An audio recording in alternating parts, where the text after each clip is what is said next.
What's up, YouTube? It's Richie from Boston. It's the 4th of May, 2017, and I am over here at NASA's YouTube channel where they are celebrating the NASA Space Awards. It's a gala 2017. It's for our NASA, our NASA. This is August Cayley with vlog entry 184 at mission elapsed time 23 months. Now, right off the bat, notice that this is flooded with Saturn, and I couldn't help but leave a comment that says, of course you have to award them, because without Hollywood, there would be no NASA. It's one and the same. But I digress. Let's listen and look at the imagery. It's nothing but Saturn, which is Satan, which is NASA, which it's just all the same. 12 days, 6 hours, and 42 minutes. In 3, 2, 1. Greetings to everyone back on Earth, Mars, and lunar base Aldrin. We're just 30 days out from our primary objective, Saturn's icy moon, Enceladus. And the view is, well, the view is incredible. Take a look. And please take a look. 6, 6, 6, 6, and 6, and 6. But that's just purely, completely, totally, and 100% coincidental. I am a conspiracy theorist. I'll be honest with you. It was a long 712 days ago when our crew began this voyage to another world. We first took space elevator Asimov up past the moon to our ship, Saturn 1. Now notice how they're reinforcing the ridiculousness that is the space elevator. That would never work in a bazillion years. But again, I digress. From there, we left on a 2-year journey to what I think is the coolest planet in our solar system. 152 years ago this month, Russian Yuri Gagarin became the first human to orbit the Earth, followed soon by America's Mercury astronauts in the early 1960s. Project Apollo carried 8 crews around the moon until Armstrong, Aldrin, and 10 others stepped onto the lunar surface. Since those early days, space travel has become truly international, beginning with the Space Shuttle program in the 1980s. For nearly 4 decades, the International Space Station was occupied by crews from around the world. In the 2020s, we again ventured beyond low Earth orbit, first back to the moon, then to Mars. We continued to send both robotic and crewed flights even further into our solar system.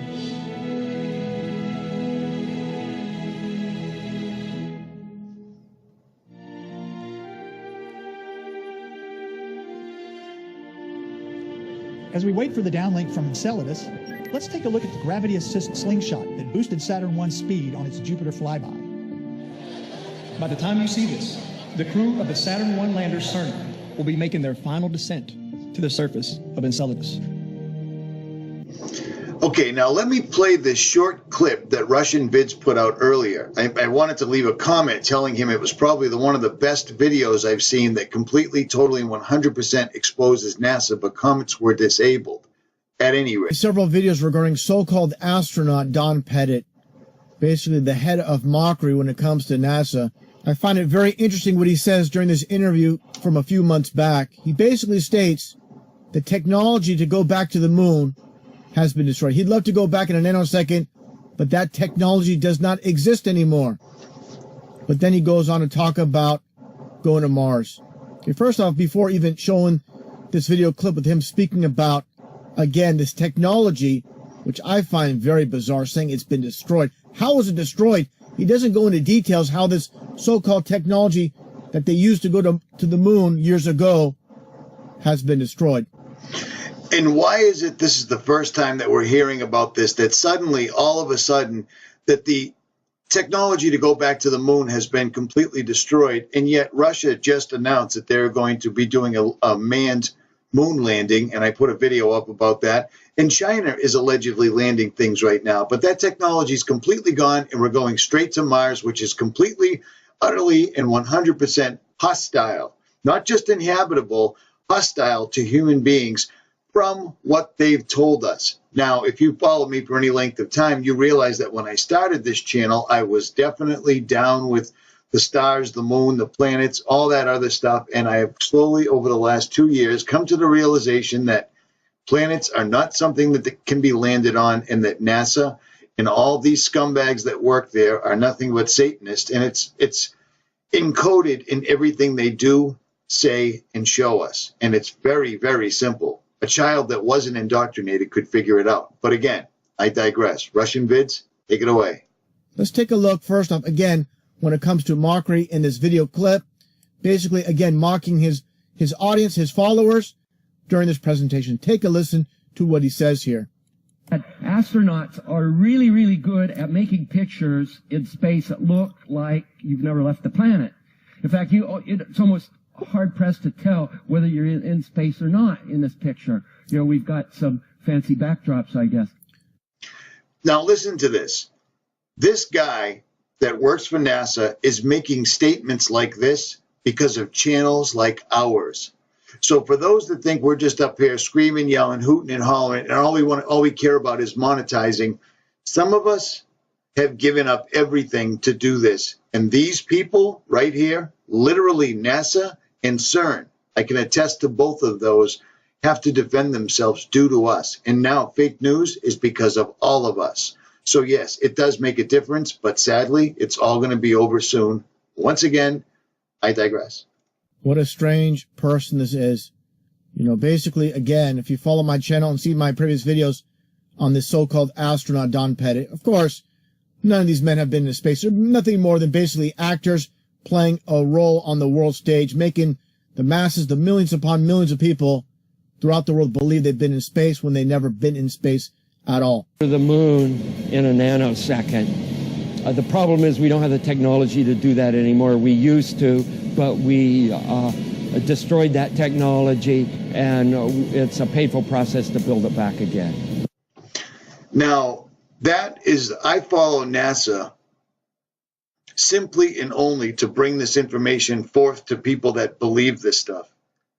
I have family members that completely and totally believe everything that NASA says. We've never once, ever heard that the technology to go to the moon was destroyed. What they are doing is they believe that they have fluoridated, medicated, vaccinated, and chemtrailed us to the point where people have simply forgotten. They are waiting for the 50, 60, 70-year-olds to die off, and because they are planting new memories in the consciousness of the people coming up, the kids with Common Core, the kids with autism, the Alzheimer's patients. There's a reason that suddenly in this generation, people's elderly grandparents can no longer pass down stories of history as they lived it. This is all an enormous agenda, and this should be frightening to those watching right now. I don't mean frightening like sit home, wrap tinfoil around your head and be afraid. Frightening as in beg God for the full armor of God. But one more time, I digress. But going to Mars should be one of the next series of steps that humans do. The first step should be going back to the moon for a number of technical reasons and exploration reasons, and then after that, Mars, maybe high orbit in Venus atmosphere, maybe going to Europa. Maybe we'll go to the town of Bedrock and meet Fred and Wilma Flintstone, because it's the same.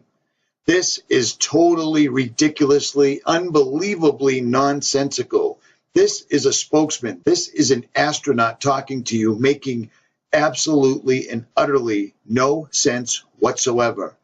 We destroyed the ways to get to the moon, and it's just too painful to try to redo it. What does that even mean?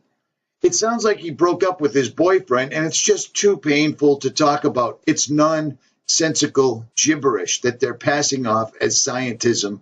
And sadly, people are swallowing this hook, line, and sinker. I can't even believe that this is real. I don't even believe that this is the same dimension that I grew up in, because I'm surrounded by people that seem to think everything's fine when everything couldn't be further from the truth. It's freaking me out. That you just saw by our very own Space City Films. And now, apparently, NASA is doing their own version of the Emmys or the Grammys or whatever. They are screaming in your faces that we are not real. We're doing this because why not? Without Hollywood, we wouldn't exist. Space may be the final frontier, but it was indeed made in a Hollywood basement. And this is them saying it to you right now in real time. It is absolutely ludicrous. It's lunacy. It makes no sense. None of it. None of this. Of course people work at NASA. Of course people make all sorts of different things. Of course they do. But let me ask you just for 1 second, just for an instant, did you ever think about how the moon landing, how did a guy talk to ground control back and forth while he was sitting on top of a rocket engine? That's a real question that will never be answered because no one cares. Nobody cares enough. Oh, science did it. Who's videotaping these satellites that they show flying through outer space? Is it a cameraman with a GoPro next to it? No. None of this makes any sense. People are just too dumbed down. And, oh, man. Back to Russianvids. Going to Europa, there's all kinds of targets to go to, places of interest in our solar system. The only limit to human future is in our own imagination. Now, let me ask you, why does this guy look absolutely batshit crazy, and why is he talking like some sort of a robot or a drone? That's a serious question. Future is in our own imaginations. He reminds me of Gabby Gifford. Remember the woman that got shot point blank with a 9mm in the head? I've seen that happen in real life. Guess what? You don't live. And if you do live, you don't come back talking like baby talk and just so happen to be with a NASA guy. You see what I'm saying? To human future is in our own imaginations. With that goofy look on his face, he states the only limit to human future is our own imagination. So I find it very interesting. He's not saying it's based on technology, what's feasible based off technology. He says it's based on our imaginations. So when it comes down to it, like I play this video clip I'll show in a second with William Shatner stating, science and science fiction are one and the same. There's no difference whatsoever. Take a listen. My question is, through your career and your writing and your acting, you've inspired so many people to enter the sciences. How do you balance science with science fiction? They're both the same. The mystery of science fiction is what I'm talking about. Science and science fiction are essentially the same. Now that all makes perfect sense because satellites didn't exist until they were written about, and then suddenly they became a reality. William Shatner damn well knows. He looks like a demon right there, doesn't he? At any rate, Richie from Boston, if you want to listen to the rest of this video, I'm going to leave links to Russianvids. Russianvids, I hope you don't mind, but I couldn't leave a comment because they were disabled, and they should not have been. That is the best 7.5 minutes on YouTube I've seen in a long, long time. Richie from Boston, like, share, subscribe. Links will be in the description. I am out.